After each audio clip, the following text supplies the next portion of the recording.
The D1 Volleyball Selection Committee unveiled its top 16 rankings. These are the top 16 seeds if the season had ended today before the Pitt-Louisville matchup. Here are my thoughts on the top 16, biggest takeaways, as well as notes from the committee on the biggest decision makers. The committee looks at win-loss record, RPI and KPI, common opponents, head-to-head matchups, significant wins, and then regional advisory committees take into account the eye test. First and foremost, the committee put Nebraska over Texas. I was so interested in what they were going to choose here, considering Texas had more ranked wins in the AVCA poll, and I think you could very well justify them at number one.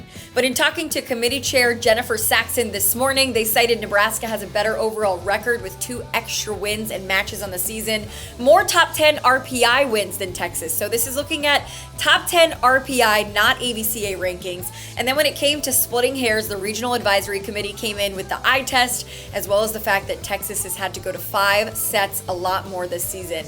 Pittsburgh got the nod over Kentucky at 3, which their head-to-head win was a really big factor. Plus, the committee cited Pitt is 4-1 against top 10 RPI teams, Kentucky's 2-2. Pitt does have more losses, so some may argue that direction, but the head-to-head win over Kentucky gave them the edge here. SMU at 5 was really solidified by the win over Louisville on Friday night, so that makes sense to be there ahead of the Cards.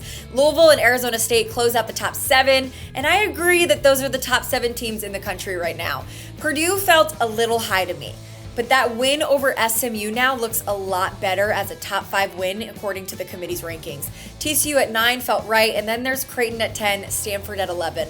Perhaps one of the biggest surprises here when I first looked at the rankings. I expected Creighton to be a lot lower and Stanford to be a lot higher, at least in the top 10 where I have them in my own rankings. The committee cited that they spent a lot of time on Creighton's placement, ultimately found they are 2-2 against RPI top 25 teams, 7-0 versus RPI 25 through 50 ranked teams, whereas Stanford is 0-3 in the RPI top 10 and has no matches outside of that in the top 25. However, Stanford has a lot of youth and definitely the ability to move up as the season progresses in the ACC.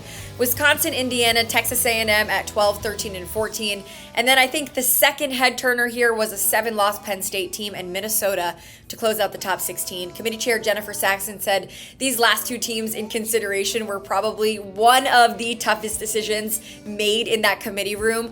Ultimately, they found Penn State had 4 RPI top 25 wins, a top 10 win over Creighton, which is one of their top 10 teams, and their metrics for Penn State and RPI helped them out. Same thing with what is now an injury-ridden Minnesota team. The committee looks at what they have and compared to teams below and went with the Gophers.